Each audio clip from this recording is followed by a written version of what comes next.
जय हिंद दोस्तों। वेद सबसे प्राचीन ग्रंथों में से एक हैं।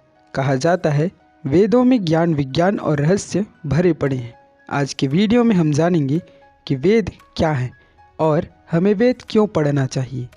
तो दोस्तों वीडियो में अंत तक बने रहें हमारे साथ। तो दोस्तों मैं हूँ हिरेंद्र वैष्णव और स्वागत है आपका हमारे YouTube चैनल वैष्णव वृंद में। ऐसे ही और वीडियोस के लिए सब्सक्राइब करें हमारे चैनल वैष्णव वृंद को। दोस्तों केवल भारत ही नहीं विश्व के सबसे प्राचीन ग्रंथ हमारे वेद ही हैं। आपको बता दें कि वेद वैदिक काल के ग्रंथ हैं जिसे हम अपने इतिहास की पिछली वीडियो वैदिक काल में बता चुके हैं। दोस्तों वेदों को श्रुति भी कहा जाता है जिसका अर्थ होता है सुना हुआ ज्ञान। बहुत समय तक वेदों को एक पीढ़ी से दूसरे पीढ़ी तक सुनकर याद करके दूसरों को सुनाकर पहुंचाया जाता था। बाद में लेखन कला के विकास होने पर इन्हें लिपिबद्ध किया गया। दोस्तों वेदों की भाषा लौकिक संस्कृत से कुछ अलग है। ऋग्वेद की भाषा ऋग्वैदिक भाषा कहलाती है। दोस्तों वेद आर्यों के ग्रंथ हैं। जब मानव जंगलों में रहने के बाद नगरों कबीलों में रहने लगा था तब इनकी रचना की गई और आसपास के रहन सहन प्रकृति जलवायु के बारे में जितना ज्ञान उन्हें था उसे उसी रूप में अपने अगले पीढ़ी तक पहुंचाने के लिए इसे लिपिबद्ध किया गया। वेदों का विषय ज्ञान कर्म उपासना और विज्ञान है। दोस्तों वेदों को सनातन धर्म का मूल कहा जाता है। सनातन मूल के ज्ञान और ईश्वर को जानने का एकमात्र तरीका वेद अध्ययन ही है। अध्यात्म में रुचि रखने वालों के प्रश्नों के हल वेदों में मिल जाते हैं। चारों वेदों में प्राचीन ऋग्वेद में 10 मंडल और मंडलों में सूक्त सूक्तियों में ऋचाएँ हैं। इसे इस तरह से समझ सकते हैं कि इसमें 10 यूनिट हैं। इसमें अलग अलग अध्याय और ऋचाएँ इन अध्यायों का वर्णन करती हैं। कुल ऋचाएँ 10,627 हैं। इसमें सृष्टि के अनेक रहस्यों का उद्घाटन किया गया है। ऋग्वेद में विभिन्न वैदिक देवताओं की स्तुति की प्रधानता है। 33 कोटि या 33 प्रकार के देवताओं का वर्णन ऋग्वेद में ही है। इंद्र को सर्वशक्तिशाली व सर्वमान्य देव कहा गया है।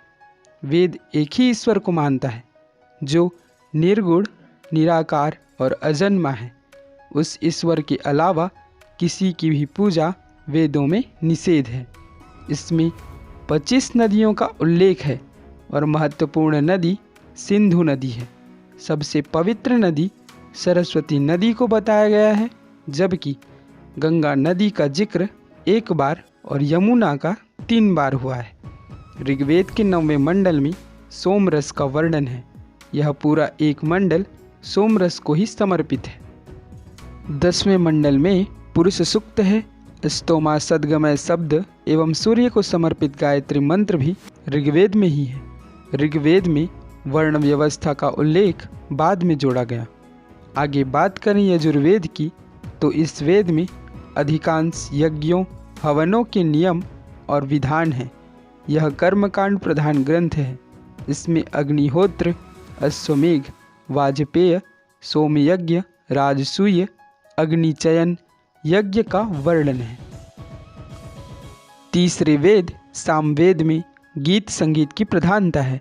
आधुनिक विद्वान भी इस मत को स्वीकारते हैं कि स्वर ताल लय छंद गति मंत्र स्वर चिकित्सा राग नृत्य मुद्रा भाव आदि सामवेद से मिलते हैं। इस वेद में बहुविध वाद्य यंत्रों के भी उल्लेख हैं, जैसे करकरी वीणा दुदुम्भी आडंबर बंकुरा आदि। हिंदुस्तानी संगीत पद्धति के 7 स्वर जो संगीत के मूल हैं उसका भी उल्लेख सामवेद में है। वेदों में चौथा वेद अथर्ववेद है। इस वेद में भूगोल खगोल वनस्पति विद्या जड़ी बूटियाँ रोगों की जानकारी और उनकी चिकित्सा संबंधी बहुत विषय हैं। इस वेद की रचना सबसे बाद में हुई। अथर्ववेद में गृहस्थाश्रम के अंदर पति पत्नी के कर्तव्यों तथा विवाह नियमों मान मर्यादाओं का उत्तम विवेचन है। दोस्तों आज सभी पढ़ने में सक्षम हैं और ज्ञान अर्जित करने हेतु स्वतंत्र हैं। जब हम किन्हीं बाबा या संत का अनुसरण कर रहे होते हैं तो यह रात के अंधेरे में जुगनू के पीछे दौड़ लगाने जैसी बात होती है। जब आपके पास टॉर्च हो तो जुगनू के पीछे काहे भागना। आज वेद सबके लिए उपलब्ध हैं, आप भी इन्हें पढ़ सकते हैं। वेद कहता है कि ईश्वर और जीव के बीच कोई मध्यस्थ नहीं है। प्रत्येक जीव ईश्वर को प्राप्त कर सकता है, जान सकता है। दिन में आधा घंटा भी पर्याप्त है। बस ग्रंथ खरीदिए और पढ़ लीजिए, बहुत से अज्ञानताओं से मुक्ति मिल जाएगी। आज के वीडियो में बस इतना ही। अगले भाग में हम बताएंगे वेदों में कितना विज्ञान है।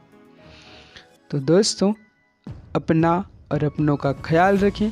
मिलेंगे अगले वीडियो में। जय हिंद।